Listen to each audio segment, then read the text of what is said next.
नमस्ते साथियों, कैसे हैं आप लोग। आशा करता हूं कि आप लोग ठीक तरह से होंगे और अपना अध्ययन ठीक तरह से कर रहे होंगे। भारतीय इतिहास की यात्रा में हम अपने 24 व्याख्यान पूरे कर चुके हैं। पिछले ही व्याख्यान में हमने महमूद गजनवी के बारे में अध्ययन किया। हमने समझा कि उन्होंने किस प्रकार भारत पर आक्रमण किए और आक्रमणों के चलते भारत को लूटने का प्रयास किया। आज हमारा 25वां व्याख्यान है। इसमें हम मोहम्मद गौरी के बारे में अध्ययन करेंगे। साथ ही इनके द्वारा किए हुए 3 आक्रमणों का अध्ययन करेंगे, जिनमें तराइन का प्रथम युद्ध, तराइन का द्वितीय युद्ध, चंदावर का युद्ध, ये तीनों युद्धों के बारे में और इनसे संबंधित जानकारी को समझने का प्रयास करेंगे। समझते हैं मोहम्मद गौरी के बारे में। उत्तर पश्चिम अफगानिस्तान में मोहम्मद गौरी के पूर्वजों ने ससगनी जो साम्राज्य था उसकी नींव डाली। जो उत्तर पश्चिम क्षेत्र है, जो कि आज का पाकिस्तान क्षेत्र है और उसके ऊपर अफगानिस्तान क्षेत्र है, उस क्षेत्र में मोहम्मद गौरी के जो पूर्वज थे उन्होंने ससगनी वंश की नींव डाली। यह ससगनी वंश के जो शासक थे मोहम्मद गौरी, उन्हीं के द्वारा जो भारत पर आक्रमण हुए उनके बारे में हम समझ रहे हैं। इसी वंश का एक शासक शहाबुद्दीन हुआ। शहाबुद्दीन जो कि मोहम्मद गौरी के नाम से जाने जाते हैं। इनका जो वहाँ का नाम था, जो इनका वास्तविक नाम था, वह था शहाबुद्दीन गौरी। सन 1773 ईस्वी में मोहम्मद गौरी गजनी के सूबेदार पद पर नियुक्त होते हैं और इनके जो बड़े भाई हैं गियासुद्दीन मोहम्मद गौरी, वह शासक पद पर नियुक्त होते हैं। तो गजनी का शासक कौन होता है? गियासुद्दीन मोहम्मद गौरी। और इनके जो छोटे भाई हैं मोहम्मद गौरी, वह वहाँ के सूबेदार नियुक्त होते हैं। यह दोनों भाई अपनी राज्य सत्ता चलाते हैं और दोनों भाइयों के बीच में मधुरतापूर्ण संबंध होते हैं। इन्हीं संबंधों के चलते गजनी का जो भी साम्राज्य होता है वह बिना किसी संकोच के, बिना किसी विरोध के, वह अपने बड़े भाई को सौंपकर भारत पर विजय करने के उद्देश्य से यहाँ पर आता है। इसी नीति महमूद गजनवी की तरह लूटने की नहीं थी। इसकी जो नीति थी वह भारत पर आक्रमण तो करना चाहता था, परंतु इसकी जो नीति थी वह भारत को लूटने की नहीं थी। यह भारत में अपनी जो सत्ता है, राजनीतिक सत्ता, जिस प्रकार इसका बड़ा भाई गियासुद्दीन मोहम्मद गौरी गजनी प्रांत में चला रहा था, उसी प्रकार की सत्ता यह भारत में स्थापित करना चाहता था और उसमें वह सफल भी रहा। आइए देखते हैं क्या होता है। 1175 ईस्वी में सबसे पहले इसने मुल्तान पर आक्रमण किया। मुल्तान जो कि उत्तर पश्चिम सीमा का एक विस्तृत या समृद्ध क्षेत्र हुआ करता था। उस समय जो मुल्तान का क्षेत्र था, इस पर मुस्लिम शासकों का शासन हुआ करता था। यह जो 1175 ईस्वी में यहाँ पर विजिट करता है और देखता है कि यहाँ पर पहले से ही मुस्लिम शासक मौजूद हैं और इनसे यह विरोध करता है। तो मोहम्मद गौरी ने उन्हें पराजित कर मुल्तान पर अधिकार कर लिया। जो यहाँ के मुस्लिम शासक थे उन पर इन्होंने आक्रमण किया और उस क्षेत्र को पराजित कर अपने जो मुल्तान क्षेत्र था उसमें जो शासक वो कर रहे थे शासन, उनको पराजित कर अपनी सत्ता स्थापित की। जो कि मुल्तान क्षेत्र था वह बहुत ही समृद्ध क्षेत्र था। मुल्तान को उस समय लैंड ऑफ गोल्ड यानी सोने की भूमि कहा जाता था। इसके पश्चात मोहम्मद गौरी 75 में जो मुल्तान पर विजय प्राप्त करते हैं और इसके 3 वर्ष बाद ही 1178 ईस्वी में गुजरात पर आक्रमण करते हैं। और गुजरात पर आक्रमण करते समय इन्हें मुँह की खानी पड़ती है, क्योंकि उस समय यहाँ पर जो गुजरात क्षेत्र था वहाँ पर भीमदेव शासन कर रहे थे, जो कि बहुत ही पराक्रमी शासक था।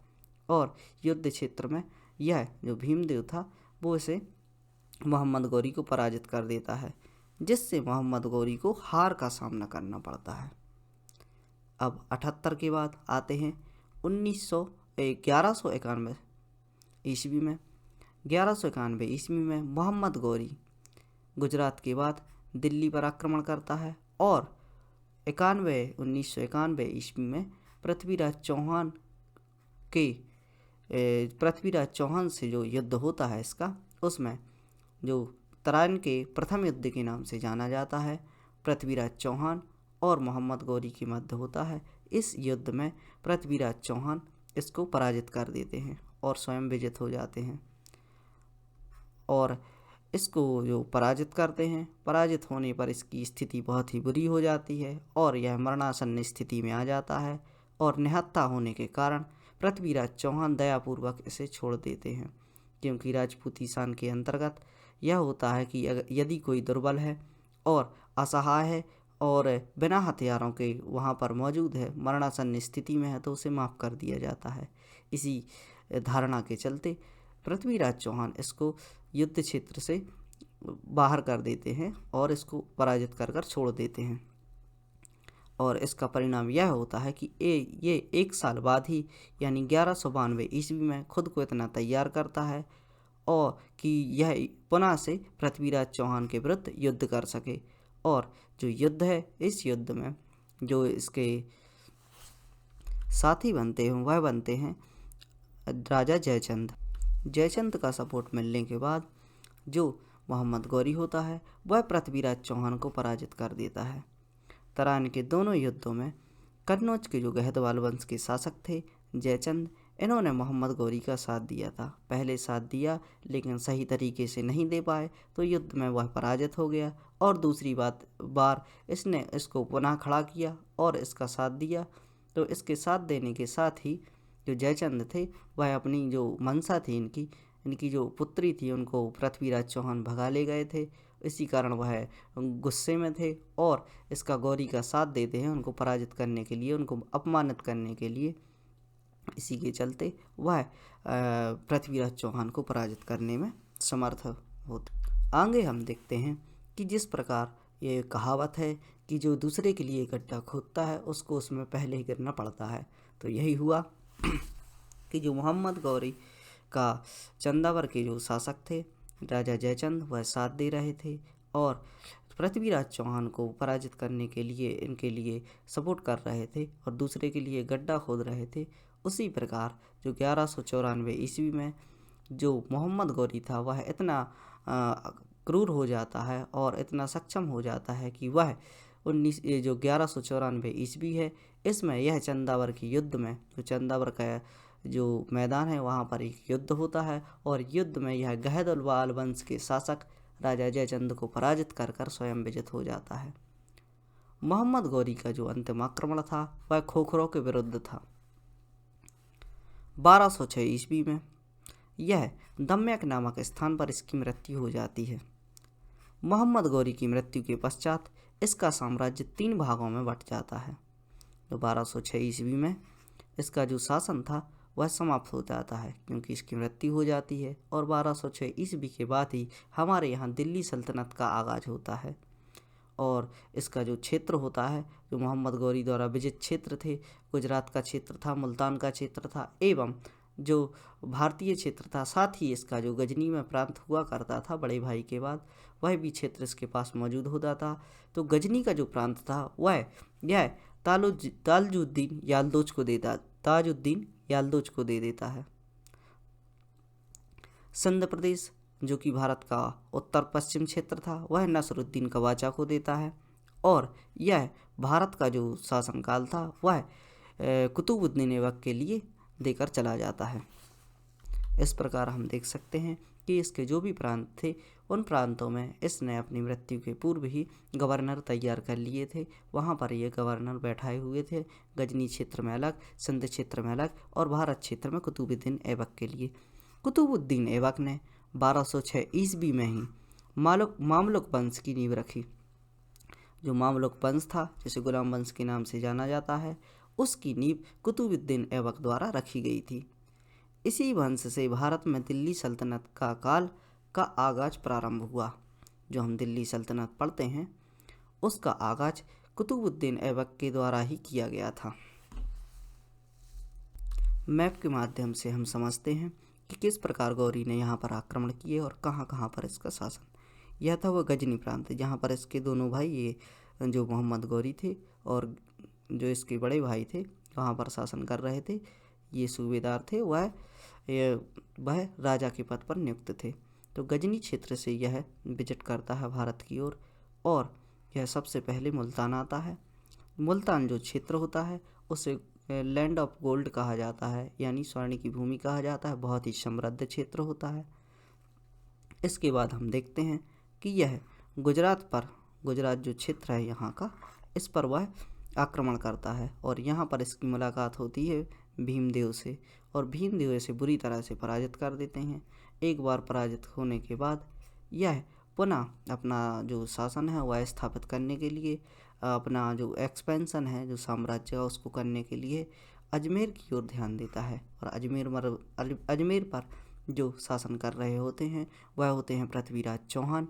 पृथ्वीराज चौहान के विरुद्ध यह 1191 ईस्वी में युद्ध करता है, जो कि तराइन के प्रथम युद्ध के नाम से जाना जाता है। तराइन के प्रथम युद्ध में जो पृथ्वीराज चौहान है इसको बुरी तरह पराजित कर देते हैं, और इसका जो साथ दे रहे थे राजा जयचंद, वह इसको और अच्छी तरीके से तैयार करते हैं और 1192 ईस्वी में इसका साथ देते हुए जो तराइन का द्वितीय युद्ध होता है उस युद्ध में मोहम्मद गौरी है जो इसको पृथ्वीराज चौहान के लिए पराजित कर देते हैं। और 1192 ईस्वी के बाद 2 साल का यह रेस्ट लेते हैं, और 2 साल के रेस्ट लेने के बाद यह देखते हैं कि अब अपने क्षेत्र का विकास कैसे किया जाए।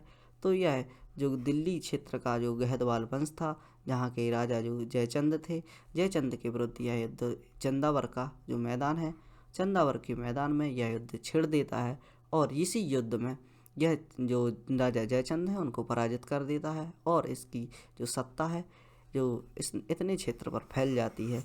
और 1206 ईस्वी में जब इसकी मृत्यु हो जाती है, उसके पूर्व ही यहाँ पर यह जो इसके क्षेत्र थे यहाँ पर यह अपने गवर्नर नियुक्त कर देता है, जो कि इसका उत्तर पश्चिम सीमा में था। यहाँ पर एक गवर्नर नियुक्त करता है, और दिल्ली क्षेत्र में यह करता है कुतुबुद्दीन ऐबक के लिए नियुक्त, और जो गजनी क्षेत्र में ताजुद्दीन यादलोच को नियुक्त करता है, और जो सिंध क्षेत्र होता है वहाँ पर कवाचे के लिए नियुक्त करता है, और जो दिल्ली क्षेत्र होता है यहाँ पर कुतुबुद्दीन ऐबक के लिए नियुक्त करता है। इस तस्वीर में आप देख सकते हैं कि यह है मोहम्मद गौरी, और यह जो है पृथ्वीराज चौहान, जिनके साथ इनके 2 युद्ध हुए, एक 1191 में और दूसरा हुआ 1192 में। 91 के युद्ध में यह पराजित होते हैं और यह विजित होते हैं, और 92 के युद्ध में यह विजित होते हैं, इनको पराजित कर दिया जाता है। यह है मोहम्मद गौरी का मकबरा, जो कि यह अभी के पाकिस्तान क्षेत्र में मौजूद है, आप देख सकते हैं। आशा करता हूँ कि मेरे जो प्रयास हैं वो आपको समझ में आ रहे होंगे, और इन वीडियो के लिए ऐसे बच्चों तक पहुँचाए जो कि संस्थानों की जो शैक्षणिक संस्थान है मोटी मोटी फीस लेते हैं, उनको देने में असक्षम है, और अपनी स्टडी जारी रखना चाहते हैं, पढ़ना चाहते हैं, और ज़्यादा से ज़्यादा मात्रा में इसको सब्सक्राइब करने का प्रयास करें, ताकि जो बच्चे हैं उनके पास जो सही समय पर नोटिफिकेशन आए और वह सही समय पर पढ़ सकें। धन्यवाद, खुश रहिए और पढ़ते रहिए।